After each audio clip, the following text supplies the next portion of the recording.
Hey everyone, Rick here, and folks, phase 2 of our Lion Rampant 2nd edition project begins now. Because we received this package, go check my prior video for the unboxing of all of those War Games Foundry figures. But this box here is full of stuff from Litko. That is correct.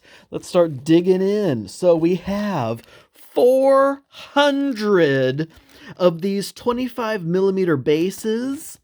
I'll admit, when I first cracked this box open, I was like, oh my gosh, these things look incredibly small. Now, I'm used to 15mm figures more recently.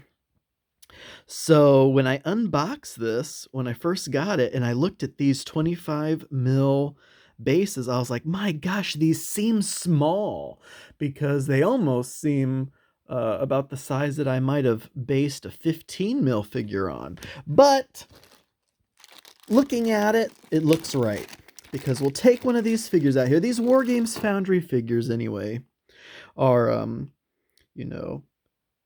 fairly small scale. These are 28mm, and they will fit perfectly on this base. These bases will be exactly what we want for these 28mm infantry figures. So yeah, these bases will be fantastic. So again, we have 400, because don't forget, we have 400.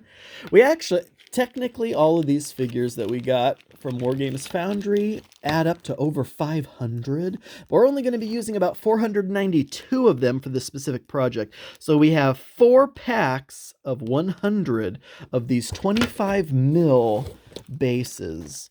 So here's pack number 2, pack number 3, pack number 4. No reason to be digging these out one at a time, really.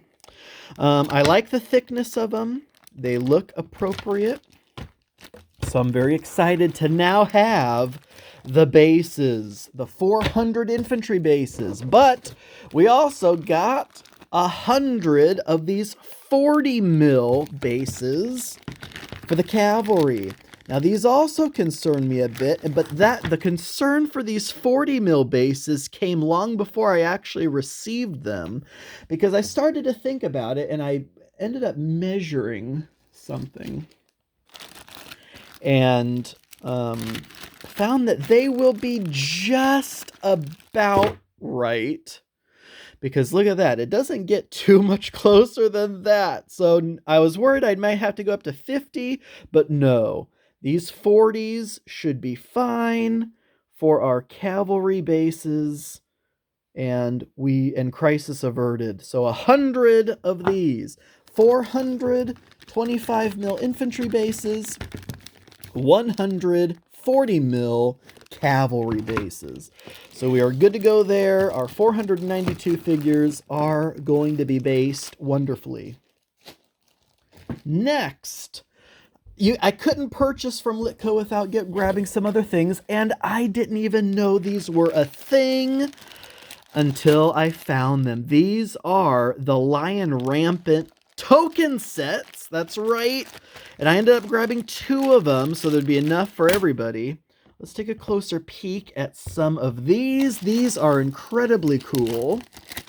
This will solve so many issues with marking things. So here are some very cool activation markers, so you can tell which units have already activated during the turn. You have some courage test markers. You have some of these very cool skull markers, half strength. So if a unit of 12 gets knocked down to 6 or less, they're only rolling 6 dice. If a unit of 6 gets knocked down to 3 or less, they're only rolling 6 dice. So this is a great way to remind you that, yep, they are now down to half strength. And then we have the Wild Charge token to show who has Wild Charge this turn. Cannot be activated during the normal portion of the turn. We have the Battered markers. I love some of the symbols on these, like the fleur-de-lis there. Battered. Hits on 6s only, no moves. And that is so cool that they actually put that on the token.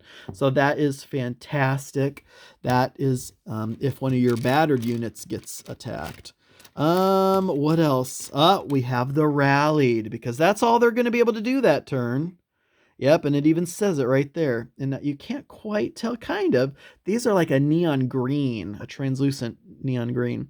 Rallied cannot activate this turn. So that just reminds you, because at the beginning of your turn, you'll roll for your rallies. If someone did rally, that is it for them that turn. I think that is it. So we have the courage test, the batters, the rallies, the half strengths, the activated, and the wild charges. So that is very cool. Ended up getting 2 packs of those, and I will put those back in the baggie in a little bit. All right, what else? Because then I started digging around the website because they had this, and I will say this, customer service was fantastic. So, well, let me pull this out so we have something to look at while we're doing this. This is just a very cool, let me pause, because I wanted to grab some cards to show you. I'm sure you probably can guess what this is already.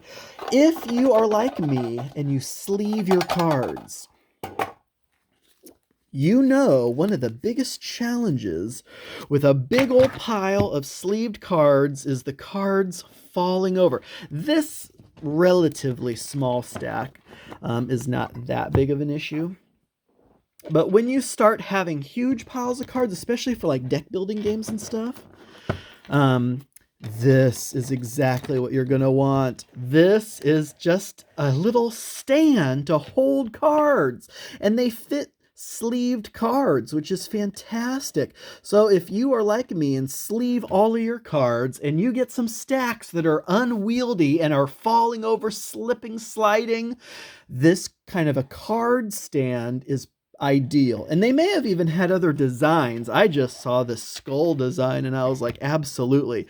Very little assembly required. Just snap it together. It already came, pre-cut and everything in this kind of acrylic. But I mean, how perfect is that? I just have the King's Finest morale cards. I mean, look how cool those cards are. How sweet are these cards? I know, shameless plug, but that is just so freaking sweet. And so, yes, absolutely, this is totally unrelated to the Lion Rampant project, but I just had, once I saw this, I was like, yes, I absolutely need this little stand to hold my cards. All right, so that was that. Last, I believe, are some dice. These ones, the jury's still out. I got these both, and of course, these are Chessex. So we have the Silver Volcano from their Speckled line. And if you know me, you know I love Chessex dice.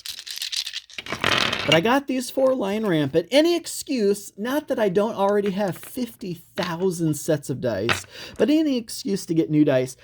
I was a little worried when I purchased them that it would be hard to read the dice on the table, but now that I have them in person, no, readability on these is going to be just fine, specifically this set. Of course, so I got a new game. I had to get new dice, Lion Rampant, 2nd edition. Not that I can't use any of my other dice, but I just wanted to get an excuse to get some new dice. Because you need essentially 12 dice a player, because who wants to share dice? And then I got these as well. These were called Twilight from the Speckled line. And I just thought these look so unique. The speckled part kind of looks like one of those paintings that you have to like focus or unfocus your eyes to look into, and you'll see some kind of an image.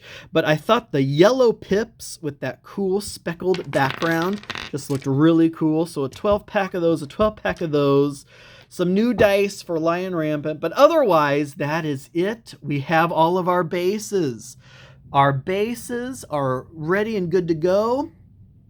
Phase 3. I picked these up the other day. this huge pack of these Ziploc baggies, because phase 3, the next video, is going to be dividing up all of our figures with their bases, putting them in their own individual baggies. So for example, this big grouping of figures here is what? God, are these light infantry?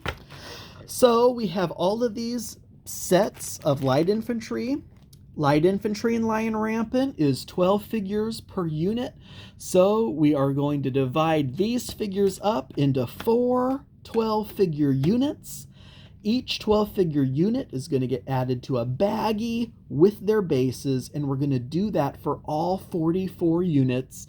And then also all of the mounted and foot special characters, banner bearers, all the other good stuff, to get them ready to go, prepped and ready to get shipped out to the commission painting service that is going to make this all come to life. Well, that is it. We got our bases. We got our unrelated card holder. We have our dice and our tokens. We are ready to go, folks. Stay tuned for phase 3 of the Lion Rampant 2nd Edition project. So thank you all so much for watching. I do truly appreciate it. And until next time.